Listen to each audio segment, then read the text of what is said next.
இந்த வீடியோ பார்த்துட்டு எல்லாருக்குமே இந்த விஜய் அபிஷேகோட ஒரு ஸ்ட்ராங்கான வணக்கத்தை சொல்லிடுறேன். நம்ம டெய்லி ஒரு ஸ்டோரி சொல்லிட்டு இருக்கோம்ல. இன்னைக்கு எதை பத்தி பேச போறோம் அப்படின்னா, அதாவது ஒட்டுமொத்த தமிழகமே இதை பத்தி தான் பேசிட்டு இருக்கு அப்படின்னே சொல்லலாம். என்ன விஷயம்? அதாவது செங்கோட்டையன் அவர்கள் வந்து தாவேக்கால இணைஞ்சது தான். என்ன அப்படி செங்கோட்டையன் அவர்கள் கிட்டத்தட்ட 50 வருஷமா அரசியல்ல இருக்காரு. அப்படி இருக்கிற ஒரு மேதை வந்து எப்படி வந்து இந்த கத்துக்குட்டிங்களை போய் ஜாயின் பண்ணாரு அப்படின்றதா எல்லாருமே யோசிச்சுட்டு இருக்காங்க. நீங்களே யோசிச்சிருப்பீங்களா? அப்படி இருந்தாலும் நான் என்ன சொல்ல வரேன் அப்படின்னா, அவ்வளோ பெரிய அரசியலே எல்லாமே தெரிஞ்சவர். ஏன்னா எம்ஜிஆர் காலத்துல இருந்து அவர் கூடவே இருந்து அரசியல்னா என்ன அப்படின்னு தெரிஞ்சுக்கிட்டவர் இங்க போய் எப்படி சேர்ந்திருப்பாரு? அப்படியே அவர் சேர்ந்திருந்தாலும் அதான் சேர்ந்துட்டாரே அப்படி ஒரு சேர்றப்போ எந்த ஒரு கண்டிஷன்ஸும் இல்லாம அப்படியே சேர்ந்திருப்பாரு? கண்டிப்பா இருக்கும். அதாவது ஒரு சில கண்டிஷன்ஸ் போட்டு தான் வந்து இப்ப அவர் தாவேக்கால இணைஞ்சிருக்காரு. அது என்ன கண்டிஷன்ன்றது தெரியுமா? அந்த கண்டிஷன்ஸ் கேட்டு விஜய் ஸ்டன் ஆயிட்டாராம். அந்த மாதிரி ஒரு பெரிய பெரிய கண்டிஷன்லாம் போட்டிருக்காரு. மொத்தமா 4 கண்டிஷன் போட்டிருக்காரு. அது என்னென்ன கண்டிஷன் அப்படின்றத இந்த வீடியோல நான் டீடைலா சொல்லப் போறேன். சோ அது என்னென்ன கண்டிஷன் அப்படின்றத நீங்க தெரிஞ்சுக்கணும் அப்படின்னா இந்த வீடியோ ஃபுல்லா பாருங்க. நான் உங்க விஜய் அபிஷேக், இது நம்ம ஜெம் டிவி.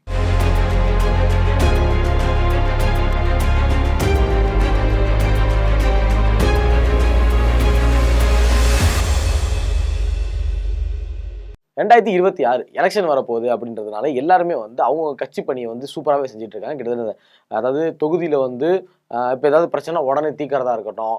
அதுக்கப்புறம் பார்த்தோன்னா யார் யாரை நிற்க வைக்க போறன்ற முடிவு எடுத்து, அதுக்கப்புறம் எந்தெந்த இடத்துல நம்ம ஸ்ட்ராங்கா இருக்கும் அப்படின்ற ஒரு சர்வே எடுக்க ஆரம்பிச்சு, எந்த கூட்டணியோட வச்சு நம்ம ஸ்ட்ராங்கா இருப்போம் அப்படின்ற ஒரு கணக்கு போட்டு எல்லாருமே வந்து பக்காவா பிளான் பண்ணிட்டு இருக்காங்க. அப்படி இருக்கிறப்ப தான் இவ்வளவு வருஷமா டிஎம்கே இல்ல ஏடிஎம்கே இவங்க 2 பேருக்குள்ளதான் போட்டியே அப்படின்ற மாதிரி நடந்துட்டு இருந்துச்சு. ஆனா இப்ப புதுசா வந்து டிவிகேன்னு ஒரு கட்சி வந்திருக்கு. கட்சி வந்த வருஷத்திலேயே 2 பேருக்கு இடையில தான் போட்டியே.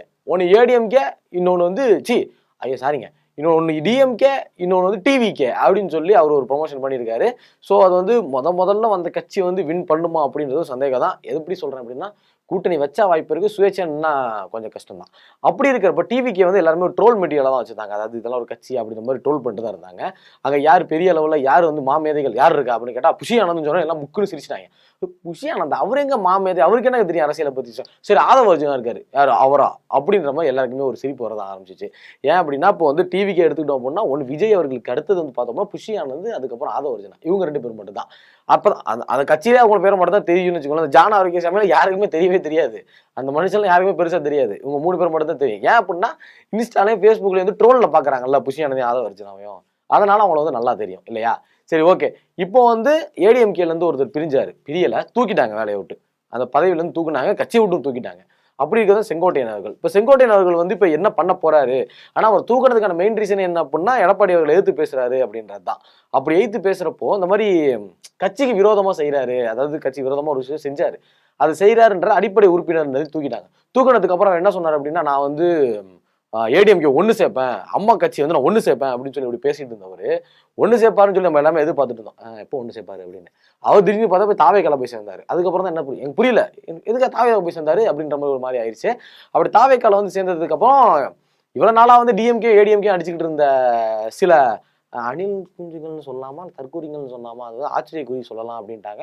ஓகே, அதாவது டிவிக்கோட தொண்டர்கள் ரசிகர்கள்னு வச்சுக்கலாம். அவங்க எல்லாருமே என்ன பண்ணிட்டாங்க, செங்கோட்டையன் வந்து வீடியோ எடிட் பண்ணி இன்ஸ்டால ஃபயர் விட ஆரம்பிச்சிட்டாங்க. நான் திடீர்னு இன்ஸ்டா ஓபன் பண்ணி பார்த்தா ஃபீல்டில் வந்து ஒரே செங்கோட்டையன் அவர்களோட வீடியோ வருது.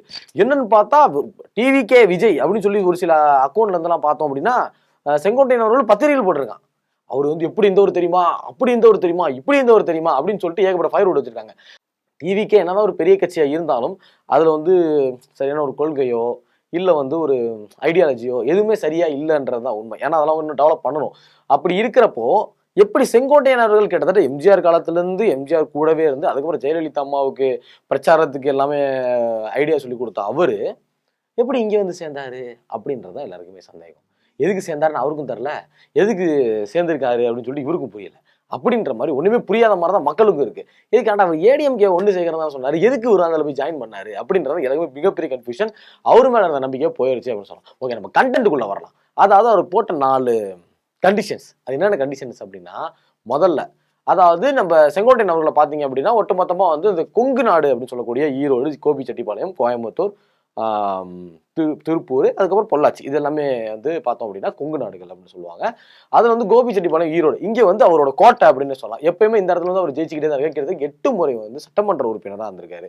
அவர் தோல்வியே அந்த இடத்துல ஒரு தோல்வியே கிடையாது அப்படின்னு சொல்லலாம். அந்த அளவுக்கு ஒரு ஸ்ட்ராங்கான மனுஷன் தான் அந்த இடத்துல. அப்படி இருக்கிறப்போ அந்த இடத்துல வந்து அதாவது கொங்கு நாடு சொல்லக்கூடிய கோபிச்செட்டிப்பாளையம், ஈரோடு அது வந்து ஏன் கண்ட்ரோல்ல இருக்கணும் அப்படின்னு அவர் சொல்லியிருக்காரு. அதாவது யாருமே அந்த விஷயத்துல தலையிடக்கூடாது, நான் முடிவு பண்றதுதான் அப்படின்ற மாதிரி அவர் சொல்லியிருக்காரு.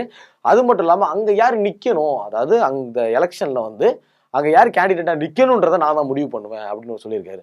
அதுக்கு வந்து விஜய் அவர்கள் லைட்டா ஸ்டன்னா இருக்காரு. என்ன இது, நம்ம முதலமைச்சர் நம்ம தலைவரா இல்லை இவர் தலைவரா அவனும் புரியலையே அப்படின்ற மாதிரி இவர் ஒரு மாதிரி குழம்பியிருக்காரு. இப்போ வந்து அந்த கொங்கு நாடுகள் சைட்ல வந்து இப்போ வேற அதாவது கூட்டணி கட்சியில இருந்து யாராவது நிக்கிறாங்க அப்படின்னா அது எந்த கூட்டணி, அவங்க எங்கெங்க நிக்கணும் அப்படின்றதையும் வந்து நான் தான் முடிவு பண்ணுவேன் அப்படின்னு சொல்லியிருக்காரு. ஆப்வியஸ்லி சொல்லலாம். ஏன் அப்படின்னா அவரு தான் கட்சியிலேயே வந்து சீனியர் இல்லையா, அவர் சொல்றதை கேட்டுதான் ஆகணும் அப்படின்ற மாதிரி தான் இப்போ இருக்கு. அவர் கேட்டதான் ஆகணும், வேற வழி கிடையாது அப்படின்ற மாதிரி கொங்கு சைடு ஃபுல்லாவே ஏன் கண்ட்ரோல் இருக்கணும் அப்படின்னு சொல்லியிருக்காரு. மொதல் பாயிண்ட்.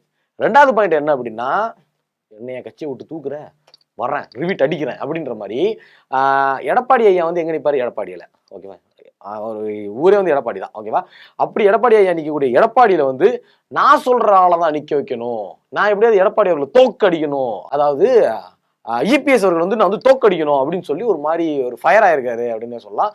அதுக்கு வந்து விஜய் வந்து ஓகே சொல்லிட்டேன். ஓகே சார், நம்ம பார்த்துக்கலாம், எடப்பாடியில் நீங்க சொல்றாலும் நீ பாட்டிடலாம், இபிஎஸ் ஜெயிச்சிடலாம், ஆட்சியை பிடிக்கிறோம் அப்படின்ற மாதிரி அவரு ஒரு மாதிரி ஃபயர் ஆயிட்டாரு அப்படின்னு சொல்லலாம். அதாவது மூணாவது பாயிண்ட் என்ன அப்படின்னு பார்த்தோம் அப்படின்னா, நான் தான் வந்து துணை முதலமைச்சர் அப்படின்னு சொல்லியிருக்காரு. முதலமைச்சரா நீங்க இருங்க, துணை முதலமைச்சரா நான் தான் இருப்பேன் அப்படின்னு சொல்லி அவர் சொல்லியிருக்காரு. இதுக்கு வந்து விஜய் அவர்கள் என்ன சொல்லியிருக்காரு அப்படின்னா, துணை முதலமைச்சரா, ஐயோ நம்ம வேலை எவ்வளோ வச்சுருவாங்க போலயே, உடனே வந்து முதலமைச்சரை வந்து புஷியானந்தை போட்டு நானே துணை முதலமைச்சராக வந்துட்டு வந்து படம் நடிக்கலாம் நினச்சிட்டு இருந்தேன், அந்த இடத்துல வந்து புஷ்வானந்த் வைக்கிறாரு அப்படின்ற மாதிரி அவர் யோசிச்சார் என்னன்னு தெரில.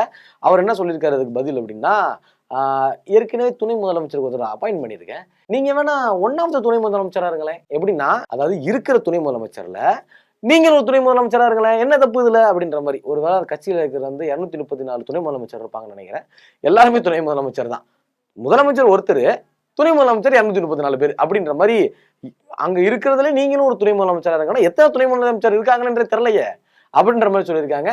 அடுத்தது வந்து நாலாவது பாயிண்ட் என்ன அப்படின்னா, இந்த மாதிரி வந்து சொல்ல போனா வந்து புஷியானந்த் அவர்களும் ஆதவர்ஜனா வந்து என்கிட்ட வந்து பேசக்கூடாது, எதா இருந்தாலும் நீங்க தான் வந்து டைரக்டா என்கிட்ட பேசணும் அப்படின்னு அவர் சொல்லியிருக்காரு. ஓகே, அவர் துணை முதலமைச்சராக போறாரு, ஸோ வந்து முதலமைச்சர் வந்து டேரக்டா விட தான் பேசணும். அதாவது கீழே இருக்கிற மினிஸ்டர்ஸோ எம்எல்ஏவோ அவங்க யாருமே வந்து பேசக்கூடாது. பேசினா ஒன்லி டைரக்ட் கான்டாக்ட், அதாவது ஸ்டேட் டு ஸ்டேட், ஒன் தான். விஜய் விச செங்கோட்டையன் அப்படின்ற மாதிரி ஆப்போசிட் டைரக்ஷன் தான், வேற யாருமே உள்ள குறுக்க வரவே கூடாது. குறுக்க அந்த கௌசிக்கு வந்தா அப்படின்ற மாதிரி யாருமே வர, கௌசிக்கும் வரக்கூடாது, எந்த கோனிசாக்கும் வரக்கூடாது அப்படின்ற மாதிரி யாருமே வரக்கூடாது. 2 பேருக்குள்ளேயே வந்து டாக்ஸ் மட்டும் தான். இதுதான் வந்து இவங்க போட்ட 4 கண்டிஷன்ஸ். அதாவது செங்கோட்டையன் அவர்களை பார்த்தோம் அப்படின்னா, இவர் வந்து டிவிக்கு இணைய போறாரு அப்படின்ற நியூஸ் வெளியே கணிஞ்ச உடனே என்ன பண்ண ஆரம்பிச்சிட்டாங்கன்னா, டிஎம்கே வந்து பேச ஆரம்பிச்சிட்டாங்க. அதாவது நீங்க வந்து நம்ம கட்சிக்கு வாங்க, நம்ம எல்லாமே பண்ணிக்கலாம் அப்படின்னு சொல்லி மாதிரி சொல்லியிருக்காங்க. கட்சியில சேர்றதுக்கு வாய்ப்பு இருந்துச்சு, ஆனாலும் சேரல. ஏன் அப்படின்னா இப்ப டிவிகேல சேர்ந்ததுக்கே வந்து போட்டு கலாய்ன்னு கலாய்ச்சிட்டு இருக்காங்க. இதுவே டிஎம்கேல சேர்ந்துருந்தாங்கன்னா அப்படின்ற மாதிரி வச்சு செய்ன்னு செஞ்சு விட்டுருப்பாங்க. ஏன் அப்படின்னா டிஎம்கேவை எதிர்க்கிறதுக்காக ஆரம்பிச்சதா ஏடிஎம்கே, சரிங்களா? அந்த கட்சியில இருந்து இங்கிட்டு வந்து இப்போ வந்து நான் வந்து கலைஞர் ஐயாவுக்கு நான் வந்து விசுவாசமா இருப்பேன், அவர் இல்லையா, நான் வந்து இப்போ வந்து ஸ்டாலின் ஐயாவுக்கு விசுவாசமா இருப்பேன், நான் வந்து எம்ஜிஆர் ஐயாவுக்கு எப்படி இருந்தோம்னா அந்த மாதிரி இப்படி இருந்திருப்பேன் அப்படின்ற மாதிரி சொல்லியிருந்தாங்க. அப்படின்னா கோபிச்செட்டிப்பாளையத்துக்குள்ள அவரே உள்ள வர முடியாதாட்டிருக்கு, அந்த மாதிரி கலாச்சி தள்ளி இருப்பாங்க. ஸோ இப்போ வந்து டிவிகேல இணைஞ்சிருக்காரு. டிவிகேல இணைஞ்சதுக்கு அப்புறம் போட்ட 4 கண்டிஷன்ஸ் இதுதான். இந்த 4 கண்டிஷன்ஸுக்கும் ஓகே சொன்னதுனால தான் இப்போ வந்து டிவிகேல அவர் இணைஞ்சிருக்காரு. இந்த கண்டிஷன்ஸ்க்கான இது பண்ணாங்க அப்படின்னா அந்த கொள்கை கோட்பாடு அதெல்லாம் என்ன கதை அப்படின்றது தெரியல. ஆனாலுமே வந்து கோபிச்செட்டிப்பாளையத்தில் அவர் பவர் இருக்கு அப்படின்னு சொல்லியிருக்காரு. அதை உடைக்கிற மாதிரி தான் எடப்பாடி ஐயா வந்து அந்த இடத்துக்கு போய் அந்த இடத்த நான் உடைக்கிறேன் அப்படிலாம் கிடையாது. அங்க இருக்கிற கூட்டம், செங்கோட்டையன் விழுந்த கூட்டம் எல்லாமே வந்து ஏடிஎம்கே கட்சிக்காக விழுந்தது, எதுவுமே அவருக்கு தனிப்பு முறையில யாருமே போடவே கிடையாது அப்படின்றத வந்து எனக்கு காட்டணும் அப்படின்றதுனால இன்னைக்கு ஒரு பெரிய ஒரு மாநாடு நடத்திருக்காரு. ரொம்பவே அருமையா போயிட்டு இருக்கு. சரி ஓகே, பார்க்கலாம் யார் ஜெயிக்க போறா, யார் முன்னாடி வரா, யார் பின்னாடி வர போறா அப்படின்றத பொறுத்திருந்து பார்ப்போம். நீங்க என்ன நினைக்கிறீங்க? இப்ப செங்கோட்டையன் அவர்கள் வந்து இப்ப டிவிகேல சேர்ந்ததுனால கண்டிப்பா டிவிகே ஜெயிக்கிறது வாய்ப்பு இருக்கா, இல்ல வந்து ஓட்டு அதிகமாகிறது வாய்ப்பு இருக்கா? உண்மையாவே அங்க கோபிச்செட்டிப்பாளையத்துல ஈரோட்ல கொங்கு மண்டலத்துல இவருக்காக விழுந்த ஓட்டா, இல்ல ஏடிஎம்கே அதாவது அண்ணா திராவிட முன்னேற்ற கழகம் அந்த ஒரு கட்சிக்காக விழுந்த ஓட்டா அப்படின்றத நீங்க என்ன நினைக்கிறீங்களோ அதை மறக்காம கமெண்ட் செக்ஷன்ல கமெண்ட் பண்ணிட்டு போங்க. இந்த மாதிரியான இன்ஃபர்மேஷன்லாம் நீங்க தெரிஞ்சுக்கணும் அப்படின்னா மறக்காம ஜெம் டிவியை சப்ஸ்கிரைப் பண்ணுங்க.